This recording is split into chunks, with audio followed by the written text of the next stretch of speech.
pressure. So, ayan, pinapasok niya siya dito sa relay para mag-indicate ng high and low. Again, PI lang siya ng high and low. So, wala kang other indication ng midpoint, midday. Kumbaga, nakikita mo lang dyan is kung mataas na or mababa. Okay? Then, dito, ayan yung set points ninyo. Ano siya ng interlock na, pag ito ang naging interlock, ano ang magiging utos natin sa buong system. Okay? Kaya ito mga interlocks na yan, yun yung mga nagpe-prevent ng run, or pag nag-trigger siya, mayroong specific sequence kung anong gagawin nung mga valves natin, or like field instruments, okay? So, ito, saan to nanggaling? So, 3i1. So, let's say, nagkaroon ng high or very low. So, dito, yung flow controller natin, which is also, force close, FC pala, force close. Kumbaga, force close, pag walang kuryente or walang signal na receive, magsasarado siya. So, PSV siya. So, if naka-receive siya ng high or low, it's either i-close niya or i-open niya. Pag naglo-low, siguro for sure magka-close siyang buo. Okay, so this is a piston type. Tama? Okay. Magkaiba ang piston type sa solenoid valve. Ang solenoid valve, on-off. Ito, gets niyo yung point ko? Ayan, sige. Ngayon, we have ZCS at ZCO. This is basically indicators. Remember yung first activity na pinagawa ko sa inyo? Na I always say na yung valve nyo, dadating sa point na within 5 seconds, magkaroon ka ng contact na ganito. Kasi ito yon, ito yung purpose nun.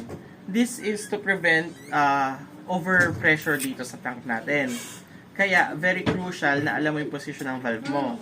So, if ito, or ito, ayan, fully closed, fully open. Pag fully closed siya, this indicates na on-off lang talaga siya.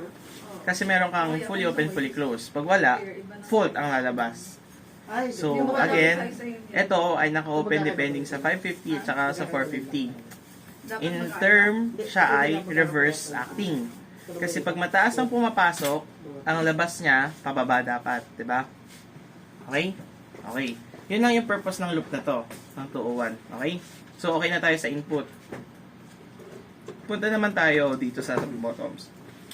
Again, ang purpose ng separator is to separate high vapor at saka lower densities. So, again, ayan, ang low level alarm daw ng device is 300 mm milliliters and 900 mm. So, ayan. Tapos you have also manhole. Manual ang tawag ni Sir noon pero manhole dapat yan. Ang indication lang nito, for cleaning. Pwede kang pumasok, pwede kang maglabas. Ito ay filter. So, filter lang. Okay. So, again, sa bottoms muna tayo. You have level indicators. Separators kasi tends to work like this. Tends. So, ibig sabihin, usually. Pero not all the times. So, you have your separator here. So, ang nangyayari dyan, di ba pumapasok yung dalawang gas mo? What happens is, dito, inline pa lang mix na sila.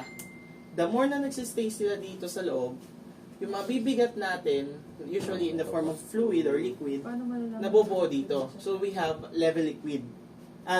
Liquid level. Then, nagkakaroon din ng vapor. Ito yung mga lighter gas. So, ito, kailangan natin bantayan to. Why? Sige, sagutin nyo sa akin, bakit kailangan natin bantayan yung level sa isang pressure tank? Sir, hindi ba dahil pwedeng mag-vacuum Alin? yung tanke?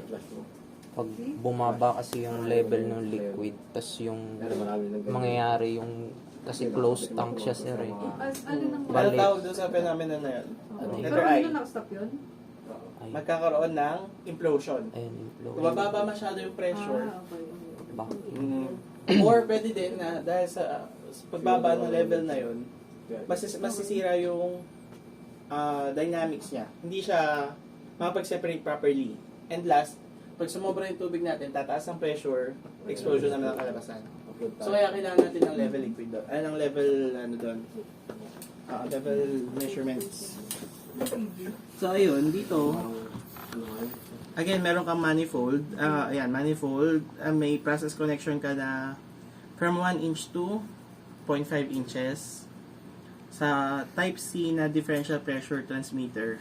Differential pressure. So, we all know how it works naman. You get the pressure here, you get the hydrostatic pressure here, you get the differential pressure.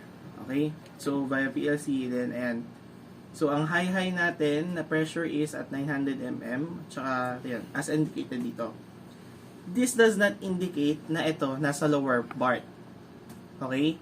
Kasi kung papansinin yung tank nyo, punong-puno na siya sa taas. Ito, nandito lang siya sa babang to, Pinakamababa. kasi wala nang space sa taas. Yun lang yung purpose nun. Hindi ibig sabihin nun na, dito siya nakalagay. Diyan mismo siya sa tank. Again, ang PNID natin is not true to scale, di ba? Tama? Tama, ayan.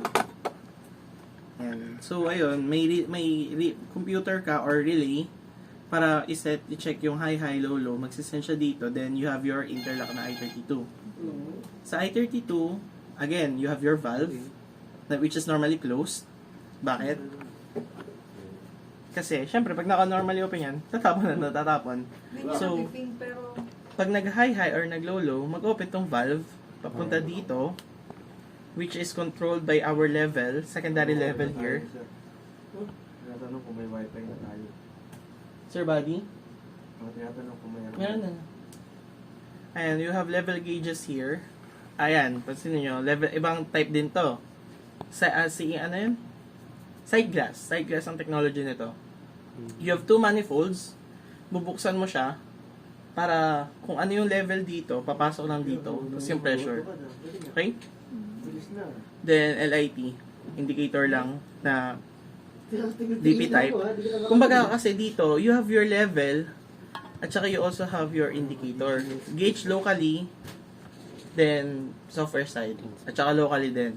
Locally na meron din sa site, sa sa DCS rather. So, ayan, pupunta siya ng computer para mag-send siya ng set point sa flow natin. So, besides sa pagkuha ng actually, this can act as a redundancy din. Pero dito kasi, itong first part na to, nag-i-indicate kung gaano kadami yung ilalabas natin. Then, dito naman, kung gaano kadami yung lalabas at the time.